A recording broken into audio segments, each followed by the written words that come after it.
Hey you guys, welcome back. So we've been talking a lot about data collection. See, all the stats that you run are absolutely no good if your data aren't good, right? If your data set sucks, any kind of analysis that you do with that data set is going to be pretty lousy too. So today we're going to talk about how it is that you might collect data. So we're going to presume that you actually have an unbiased sample. You found a representative sample of people who are willing to answer your questions, and now you're setting out to actually ask them the questions. Is that the easy part?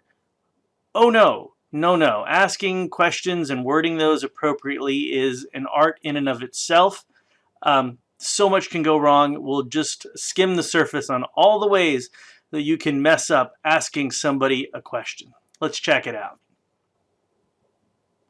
The thing to keep in mind about data sets is that they're never pristine and perfect. They're never clean, divinely given by God as though they're perfect and truthful representations of people's beliefs. Survey data, they're collected by flawed people. They use surveys that are created by flawed people. In turn, they're answered by normal human beings who are flawed, who might not really understand your question. Or if they do, they might not want to tell you the truth. There's all kinds of reasons why you might not get a perfect answer in your questionnaire. So what we're going to do for the next several slides is just go over some of the common pitfalls that come up when you're doing survey sampling, when you're writing and administering a questionnaire. So for the next couple slides, I just want to talk about all the different ways that questions can be worded wrong. For example, you got to make sure that you that you offer every possibility to an answer if this is a closed response thing where it's not just like a free form essay, tell me about something kind of question. So you might want to know, like, what kind of cars do people drive? And you want to give them some options. So you say, well, gas, electric, or hybrid. Can you think of any other options for cars? Well, what if you don't drive a car? If you didn't put that down as an option, any answers you get out of that question really aren't going to be representative of the truth. You might ask a question that seems perfectly reasonable. Do you earn the minimum wage? Or what percent of the population do you think earns the minimum wage? That seems pretty straightforward, but which minimum wage? The federal minimum wage or the state minimum wage? That term is actually a little vague. Or what if I asked you, how big is your family? Right? Like, just count the number of people. Except people's conception of family is different. It's largely cultural. In some cultures, it's understood that when I ask how big is your family, it means your nuclear family. Mom and dad, brothers and sisters. Well, what about stepbrothers, stepsisters, half-brothers? What about that half-sister that you don't like? What about Uncle Bob? Do we include Uncle Bob? We don't like to admit about Uncle Bob. Is he part of the family? How extended is the family that we're talking about? If you don't define that term, people could really understand it in many different ways and give you wildly different answers. You got to make sure you're asking the right thing and that people understand your question.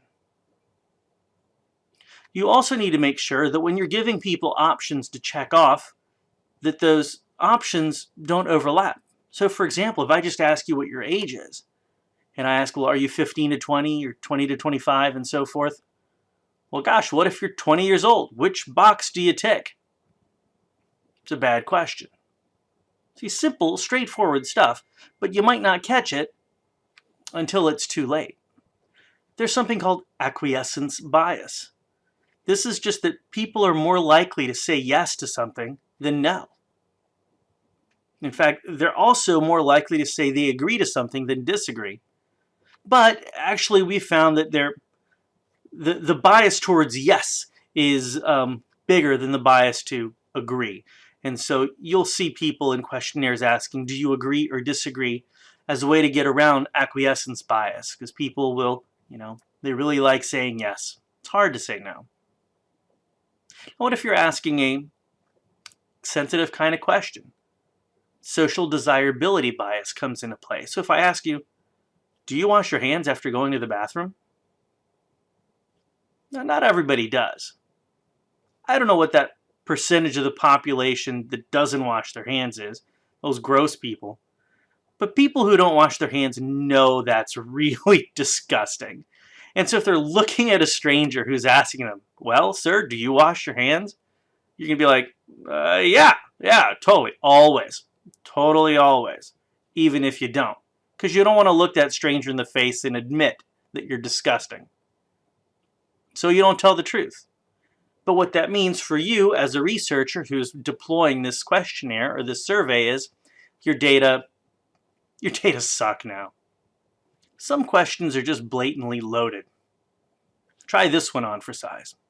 Following Donald Trump's dreadful remarks this week, do you agree or disagree that he should be impeached? Now, whether you agree or disagree he should be impeached, I think we can all agree that that question is rather leading, right? They're telling you, Donald Trump's horrible, absolutely dreadful remarks. Aren't those bad? Wouldn't a bad person say that? Now, what do you think? Should he be impeached?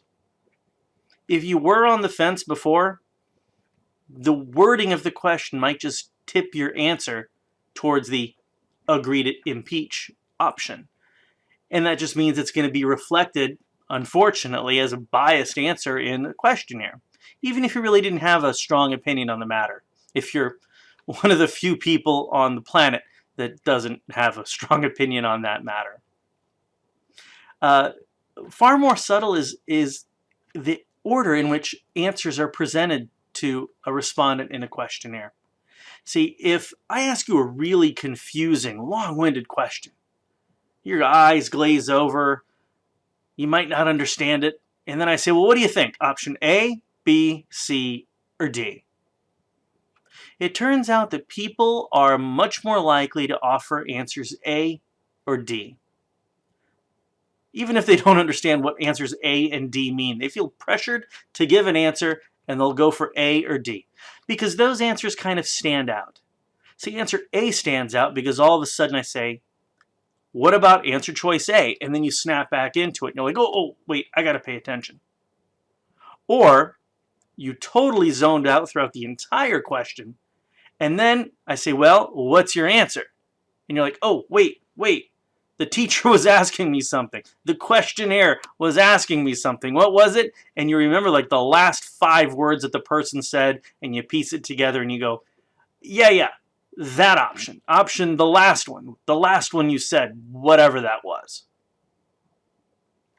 Well, then as a researcher, if you've got that answer in your database, it's kind of a really bad answer. Your data are dirty now, and they don't really give you any useful information, or at least less useful than they would be if you didn't have this answer order bias. Incidentally, modern statistical or survey software knows about answer order bias, and so what they'll do is they'll randomize those questions so that whenever you give it to a different person, those answer choices are randomly shuffled so that it's not always answer choice A. The next time, it might be answer choice C. Or to a third person, it might be answer choice D. So that one's easily fixed unless you've got like a paper and pencil survey, and then it's hard to make multiple copies of different shuffled versions of a questionnaire. The way a question is framed can also affect your answers. Try these on for size. Should we go to war? As a question, agree or disagree, or yes or no, should we go to war? That'll give you a different answer than if I'd asked you, should we go to war, even if it means U.S. lives are going to be lost?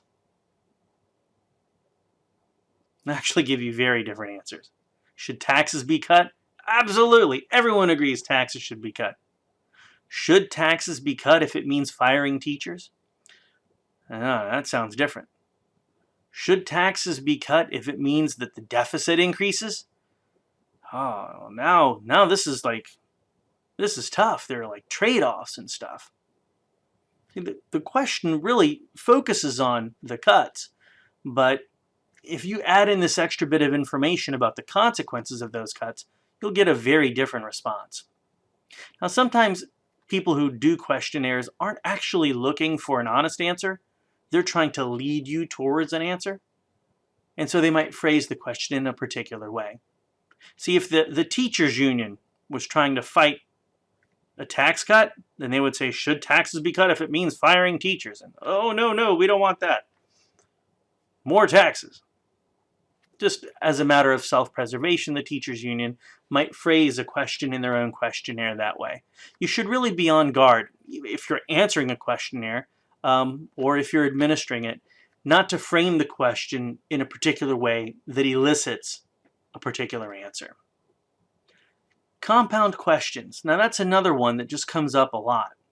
Sometimes you'll smush together two questions into one without even realizing it. Try this one on. Donald Trump colluded with Russia and should not be reelected. Agree or disagree? And that's two different questions. Do you agree that Donald Trump colluded with Russia? And do you agree that he should not be reelected?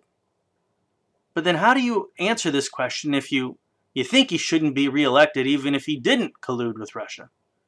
Or that, yeah, he probably colluded with Russia, but he's still your guy and he should be reelected? How would you answer that question? You really can't.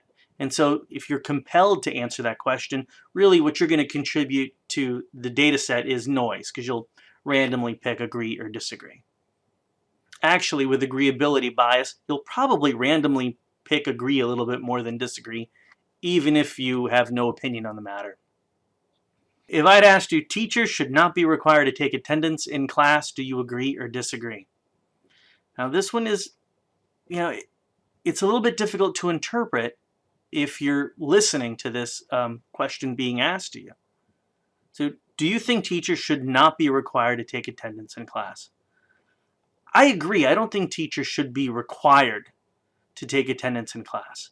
I think it should be optional. It should be up to the teacher and the class.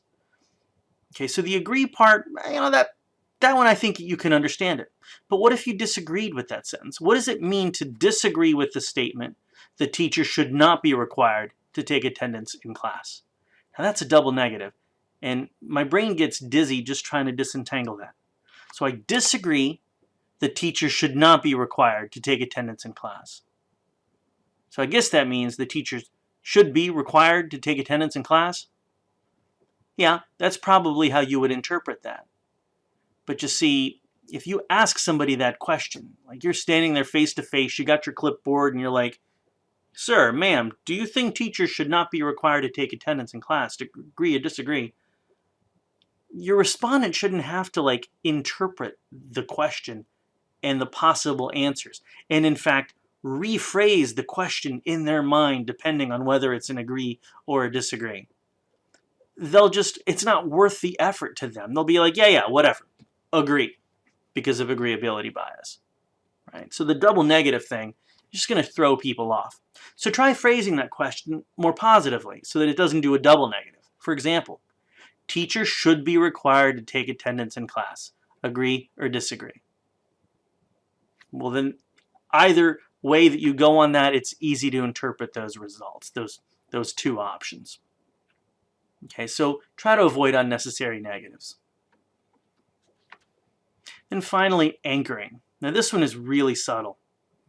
You see, a person can plant an idea in your head.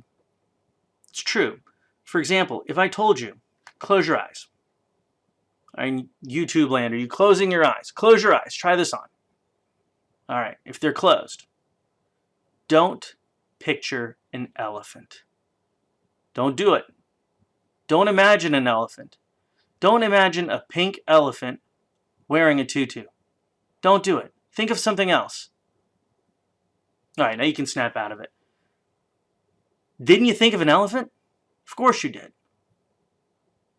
I put that in your head. Now anchoring is kind of similar. You see, if I said the word, like the number 80, and I repeat the number 80 a bunch of times, don't think of the number 80, or focus on the number 80.